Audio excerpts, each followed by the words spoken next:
I'm like, what's happening? Hi, Facebook. You're jumping in late because I didn't go live on Facebook. So welcome, Instagram. Thanks for being patient with me. Welcome, Facebook. We're talking about every limitation you're willing to give up opens new doors to possibilities. And I was just telling Instagram, and I thought I was telling Facebook, that Jesus, that when I first heard about giving up your definitions and how it would lead you to more of you, I was like a big naysayer. It was like a big no, because I worked really hard for these definitions. I made choices in order to achieve these definitions and these labels and these titles that make me, is what I thought. And so giving those things up was not something that I was interested in at all. So, hi, Laura. So if you are there, let's walk through this together. If you hear that and you're like, what the are you talking about, Sarah? I'm going to explain a little bit more and see if we can't get you to something with more space in it today. Kate says, I have certificates for my definitions. Totally. A lot of us do. A lot of us have certificates framed on our walls, whether they are energetic frames of things that we have achieved in our life that keep us in the same place, or actual frames that of people who we have definitions for in our walls, or certifications, literal ones, that keep us from choosing greater. So what I'm going to do with you guys, if you would play with me today in the comments, I would be so grateful. I'm going to ask you guys, I'm going to say like a word, and I'd love for you to give me what comes up for you as the good thing about that. Okay. What makes that thing right? Hello, doggy. Okay. So let me get a definition. Okay. How about this? Teacher. Will you play with me in the comments about what comes up when you hear teacher? What's a good teacher? If someone's a teacher, do they always have to teach? If someone's a teacher, by definition, are there teachers who quit learning? Strict, Hope says. Okay. Do they always have to have the right answers? Do some of us have really kind teachers, or do they have discipline? Cool, Kishbu, thank you. Someone who empowers, but most judge. Okay. Karen says, hi, Sarah. Do they have to walk their talk? Awesome. Respect, says Parul. I think if I said that right, I'm sorry if I did. I'm sorry if I said it wrong. Intelligence, says Dee Dee. Awesome. Hi, Dee Dee. So great to see you. Kind. Okay, cool. So now anyone and everything, someone says. I don't know what that means, but awesome. All right. So teacher, that's one job description, if you will. But if you ask a teacher, tell me about you, she or he would probably say, well, I'm a teacher. That'd probably be the first thing that comes out of their mouth. Hi, Anthony. I miss you. How are you? Okay. So they're in using teacher as an example. It's like you either had great teachers or you had not so great teachers. You had ones that empowered you or ones that judged you into submission. You had all sorts of different things, and people have different things come up. But what's a good teacher? What makes a good teacher? Okay. So it's like they're kind, they're nurturing, they're all that. But here's the thing. If that's a judgment and not an acknowledgement, then that teacher has to always be kind, has to always have the answers. If they're a teacher and their idea of being a good teacher is being strict, where else are they being strict with them? Okay. So the idea that we are our definitions, or we are the things that we do, is what limits a lot of what we can choose in being us. Okay. I'm a mother, I'm a wife. There are a lot of things that go with being a good mother and being a good wife, that if I keep my definition of mother and wife, then I don't have a lot of choice within those walls of definition. Because if I want to get it right, I have to look out to the world and be like, what does the world say about being a good mom? But what if that's not what my kids require? What if it has no space for me to show up in my life, or to choose something different that does not match the world's point of view, or the judgment, the right judgment of that thing? Well, I'm locked up. I'm stuck in my definition of good mom. And I was for a really long time. I have a lot of kids. I have 4 kids. And trying to get that right was actually killing me, because I couldn't show up in the way that I wanted to for them and them individually. So each 4 of my kids are so different. And if I were trying to be the same mom to all of them in order to uphold my definition, I limit how I can show up for them. I don't have more choice. I just have what matches the definition. Okay. Trisha says, I defined that being a teacher was the only way I could work with children. So I went to college to be a teacher, then discovered it wasn't for me. So cool. So Trisha just said like, hey, that was my definition of working with children. So I went after what the world told me would get me more to that possibility rather than what I know. And she soon discovered otherwise. And so what I see in what we create ourselves as is often is by our definitions. Okay. Who are you? Who are you beyond all definition?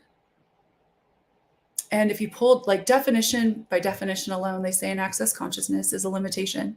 The minute you define something, you put the period at the end of the sentence. It is that now. It is that. Okay.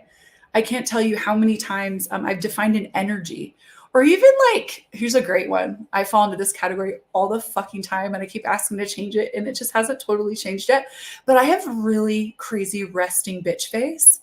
Like I could be having the time of my life and someone in class will like take a photo and I am on top of the world but no one told my face, or I didn't tell my face. And so it looks like I fucking hate everybody. Okay. So I've seen that in other people and been like, oh, that person must really not be enjoying this class or enjoying this creation or doesn't want to be here at all. And it's so easy to define like a facial expression and then make that mean something about that person when it wasn't actually true. Okay. It's so easy to go and define an energy. So in access consciousness, we always talk about also like excitement and fear. Like I'm sure a lot of you have heard the studies about how it has the exact same response systems in our bodies. So excitement and fear feel the same way. But if I define that and go, this is fear and this is always fear, then when I start to get like the shakes a little bit and like my body starts vibrating, I go, oh my God, don't do that. I'm afraid. I defined and limited what I can choose based on the definition and the definition alone.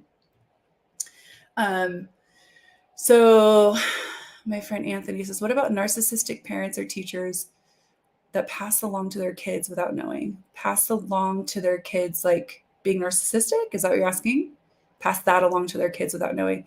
Yeah, well, a lot of parents, I will say, a lot of us are doing our best and we are products of the environment that we came from. Okay. So if you had very self-involved parents, just watch the system work for a second. And I love that you asked this question because we're exploring more chapters for my parenting book. So if you grew up with, and I'm assuming this is your experience, right? So if you're like parents are self-absorbed and very insular in their reality, so everything revolves around them and it's all about them, how do you create you in that environment? Well, a lot of people go, oh, okay, well, I'm the only one to take care of me. That person's taking care of them. I'm the only one to take care of me. So what do you have to get hyper aware of? You have to get hyper aware of you in order to take care of you because someone else isn't taking care of you. Okay. Or you're not included in the same way. So what that does is it shoots out another person who it was raised in an environment where taking care of themselves only and first is the next parent to the next generation. So what do you choose beyond that? And thanks, Nina. What do you choose beyond that? You've got to start, like anybody who's had a narcissistic parent or is perceiving narcissistic energies in their world, start asking, like, if I were truly being me here, how would I show up? Like, that's a question you could be asking in every moment. If I were truly being me, not the product of my parents, how would I show up here? And if I'm finding the same patterns in my life, what do I have to get present with to change this? And if narcissism wasn't wrong, here's the other thing, you guys, anything that you judge with your definitions as wrong and bad, you have to avoid, and you have to hold that judgment in place. So if it's wrong, if this is wrong, then just by polarity alone, something else has to be right. Okay. And I know that can fry brains because it fried my brain when I was like, wait a minute, there is wrong and there is right. No, there's just choices that don't create. But if you hold something in place as wrong, like mom and dad are wrong, narcissism is wrong, not looking at how it gets created, it's wrong, then in order for you to be right, you have to be the opposite always, not giving you the freedom to be narcissistic when it will create for you. A lot of us avoiding narcissism because we had a narcissist in our lives are often not even willing to include ourselves because we don't want to look narcissistic. Okay. So being able to make any choice is actually being free of all definitions and going, okay, what will create here? And if I'm being me here in this moment right now, what would I choose? How would I like to show up? What honoring of me and others can I choose and be that will create the space that I'd like to have in my life?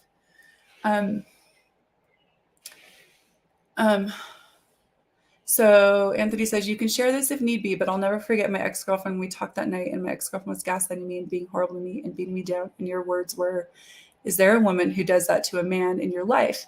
My dad for 20 years and by my stepmom. Yeah. So, wow. Right. So if you look at that, like these are trained behaviors that you create as you, because you think that that's like okay, bad analogy, but have you ever walked into someone else's house that might be from a different culture? I'm just going to say that because there were cultures on my neighborhood, and when I grew up, we lived in a cul-de-sac, and there were all the different families. Like there were maybe 4 or 5 different, like very different cultures. And I remember would walk into one house and then into the next and be like, wow, right? The smells of that culture, their food, all of the sense of that culture were in their home that weren't in my home and they weren't in the neighbor's home. So I'd go in and go, wow, okay. And then you go to the next one, you're like, whoa. But then once you're there a little while, you become nose blind to it. Okay. It's just what is. You're there. I went and visited my brother Dane in his hotel room and here in Mexico City the other day. And he had said in a thread, like, wow, my suite smells like cigarettes. And I walked in and it was like, bam. And I was like, wow, like they actually used this whole kitchen as an ashtray. And we were joking about it, but he didn't seem as bothered. And I was like, are you nose blind? And he's like, yeah, once you get in here for a little bit, it's only when you go outside and get fresh air and come back, you're reminded. Okay. So look at that for ourselves, right? So if something is so normalized for you, yeah, that's a good one. Pirates of the Caribbean smell, says Anthony. So those are so normalized energies that it's so easy to then attract the same thing because you haven't looked at it for you. What do you love about it? Here's anything that you keep choosing over and over again. When I first heard this, again, I almost throat punched somebody. I was like, you should die. You should die right now because this is not true. But it actually turned out it was. Okay. Anything you keep choosing, there's something you love about it. Deb! Hi, Deb! I missed you so much. Sorry, translators. Okay. But if you keep choosing it, there's something you're getting out of it. There's some gratification. There's something you're trying to heal in you that you think if you finally get it right, you'll heal it. And you keep choosing abusive people. You keep choosing situations where you find yourself in the same spot. And a lot of that has to go with our definitions that we're talking about today. Every definition that you let go of about you, like even the definition of being someone's kid. You're like, you know what? What if I wasn't, Mr. and Mrs. Blanks, insert your last names, kid? Who would I be if I was like from this moment, just plucked out of that reality and just got to create me? Who would I be? If I didn't have to fix anything that my family created, who would I be? How would I show up? Who would I choose as a girlfriend or a boyfriend or a lover or whatever? Where would I live? Wow, where would I live if I didn't have to uphold something for family? And here's the other fun part about this, you guys. A lot of us won't ask those questions. And again, this is coming from a PhD of being a total naysayer on all these tools. Like Dane's my brother. He's one of the co-creators of Access Consciousness. And he invited me to these tools in the year 2000. I didn't show up and start using them till 15 years later. Okay. So I just want to let you know that if you are like naysaying or like this, that's not possible, I totally get it. I'm here for you. Okay. But what was the thing? What was the other thing that I was saying? Anybody remember? When we start to look at what we love about it. Oh, that's what I was going to say. Rewind. We will not ask a lot of these questions. And I was one of those people that didn't want the answer. Like I didn't want, and I'm going to say the answer. I didn't want the awareness. So I'm like, I don't want to look there. Like if I find out that there's something there that I don't like, and right now I think I like it, if I look over there and say, if I weren't so-and-so's parent, if I wasn't so-and-so's kid, if I didn't have this job, where would I live? What would my life look like? I don't want to know that because I didn't want to start all over. I don't want to be aware of that because if I'm aware of it, I have to choose it, right? No, you don't. You don't have to choose it. You could just be aware of it. Be like, wow, okay, I'm creating a lot of my life like to make other people happy. All right, cool, not wrong. What else is possible? What else is possible if I and it might not be that you pick up and like leave the country tomorrow. It might be that you just look at whether you want to go to Sunday dinner on Sunday. That's usually when Sunday dinner is. It's on Sunday. I don't know if you caught that. It might be that you look at like, actually giving yourself choice in certain situations when you're on autopilot. It might be going, wow, okay, I always say yes to this person because they're a family member, because they, loaned me $50 6 years ago. I had that in my life. I was like constantly saying yes to someone. I started looking at it, I was like, why do I feel like I can't say no to this person?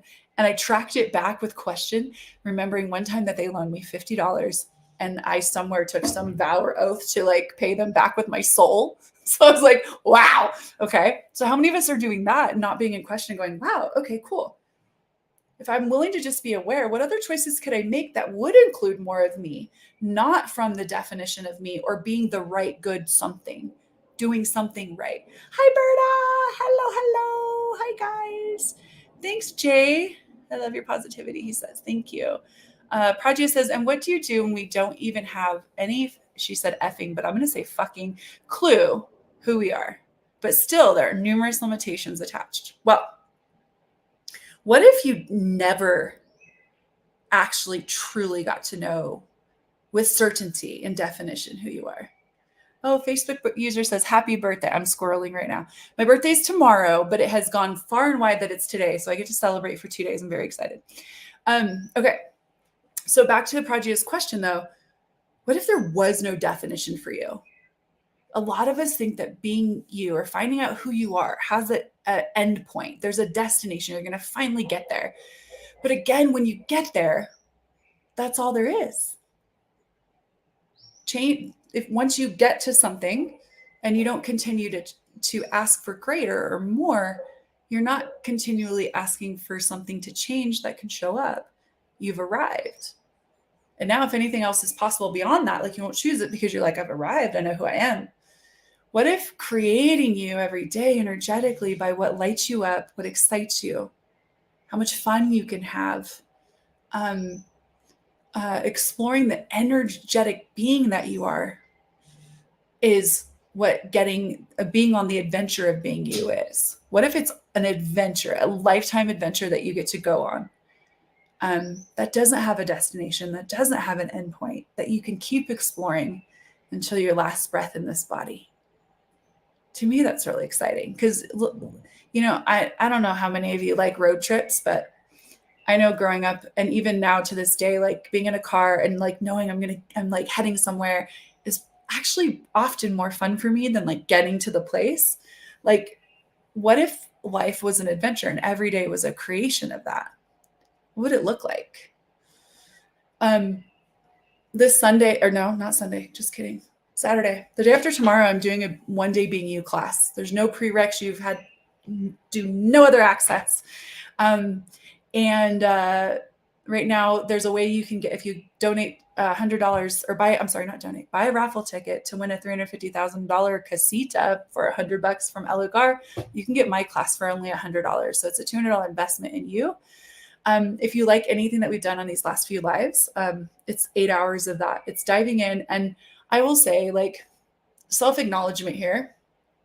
I'm going to go to Ego Island for a moment.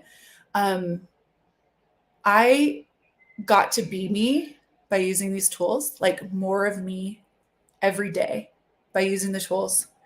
And one of the places that I really know that I shine is in making these tools very digestible and pragmatic. So if you've been looking for that, I would love to have you guys join us on Saturday, the 29th. And we're in a lot of languages. So if you're listening to this in a language right now, please check it out. And if you know anybody who would like to dive in, check it out, because there's a thick manual that you get, and we'll be going through that manual for 8 hours of just like exploring what comes up, looking at, okay, you know what? If I didn't have to define anything about me anymore, if I actually got to let go of some wrongness in a 1-day class of just not feeling like that thing of like vacillating between how do I get this right and where's my true potential and what the world says I'm supposed to be and how do I make the money? Like those things that kind of fly around in our world where we're like, but I have to do this for the money and that brings me joy. But joy doesn't make me money. That's what the world told me. So I can't be doing anything that has a lot of joy because otherwise I won't make the money. And how do I be me with money? Because then when the money comes in, I don't know what the fuck to do with it. I'm supposed to avoid it because it's bad, evil, awful, and wrong. Fuck, I'm in the same circle. So all of that is explored in this 1-day class. And what I will say, I'm excited to, Donna said, I'm so excited for Saturday. I'm excited too. Thank you for the sweet message, Prajia. You're so beautiful. And if it's not now, I'm catching you live. Hi, Cricket. I don't know who that is, but hi. If it's not now, I would say if you're looking at this and you're leaning in at all to any of the stuff that we've said in the last 3 lives, please look at going and getting the Being You Change in the World book, because that book in and of itself is a fucking game changer. It really brings you to the awareness that you are an energetic being. You are not your body, and you are not the definitions of you. You are not the sum total of every mistake you've made. You are not the sum total of all the judgments on you that you're still trying to heal from, the projections of what you're supposed to be. You are not that. You are something far greater, my friend. And if you would like to explore that, come play with us on Saturday. And if not, listen to these lives over and over. You can go to drdanehere.com and find a lot of resources. There's a Being You app that you can download that has so much cool stuff that you can play with every day. And you can go to Tour of Consciousness on YouTube. Dane has a ton of videos that changed my life. Like, he's my brother, and the way that I changed my life is watching his videos, because I was too prideful to admit that I needed help. So I started watching his videos every day, 30 minutes before, what time is it? I know I'm supposed to be somewhere else in 3 minutes. Okay. 30 minutes before my kids would wake up, I'd go outside and watch one of his Tour of Consciousness videos and just apply that tool every day. So I don't have as many videos, so I would definitely go jump on his YouTube page if you're looking for change, if you're knowing something else is possible and just can't get there. Please go check it out. The world needs you. The world requires you more than ever to show up, be you, and be the light of you, the lightness of you, the beauty of you that only you be. Okay? Thank you so much. Thank you, translators. I have some of them backstage on StreamYard. You guys are so beautiful. Can I bring you on camera really quick? Do you guys care? Okay. We have Brenda with Italian, and we have Marius doing Romanian. Thank you guys for being here. Thank you everybody who joined, and I'd love to have you come play on Saturday. Big hugs and kisses. And we'll see you somewhere soon. Bye. End over here, and then end over